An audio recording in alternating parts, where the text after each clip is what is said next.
ازيكم يا حبايبي؟ عاملين ايه؟ يا رب دايما تكونوا بخير. وصفة النهارده مرقة العرق، حاجة جامدة جدا. العرق بعد كده مفيش عرق. اول حاجه ما تنسوش تعملوا لايك للفيديو، سبسكرايب للقناه، وفعلوا الجرس عشان يوصلكم كل جديد، واكتبوا لي كومنتات ايه رايكم في الفيديو، وكمان عايزين فيديوهات الفتره الجايه عن ايه. اول حاجه بستخدمها في الوصفه بتاعه العرق دي، كملوا الفيديو للاخر عشان تعرفوا الوصفه بجد، هي حاجه فظيعه.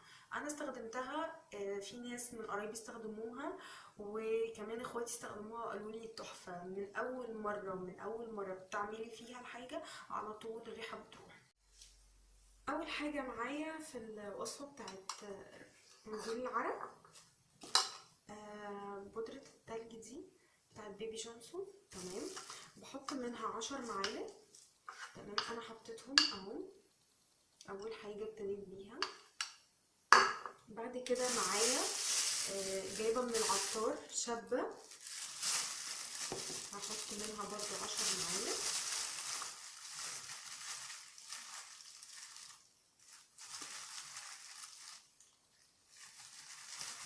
تمام، وعندي المسك، وبرضو تجيبي من العطار مسك ابيض اهو معايا. تمام، هحط منه 10 معالق برضو، يعني من بودرة التلج 10 معالق، ومن الشابة بتحطي 10 معالق، ومن المسك الابيض بتحطي 10 معالق. تمام، وبعد كده بتقلبيهم في بعض. بصوا انا مش عارفه هي جايه في الكاميرا ولا لا اهو. تمام، بنقلبهم مع بعض كده كلهم يدخلوا مع بعض.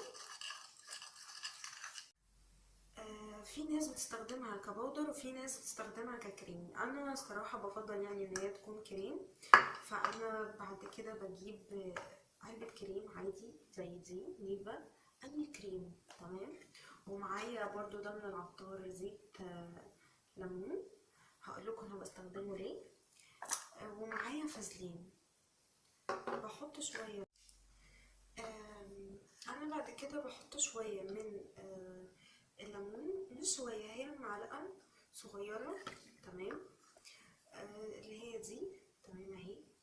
وبعد كده بحط الكريم ده، بفضل احط منه لحد ما يعني الباودر اللي معايا يبقى كريمي. تمام، بس وبحط برضو معلقه صغيره من الفازلين، وبس كده، وبفضل اقلب فيها.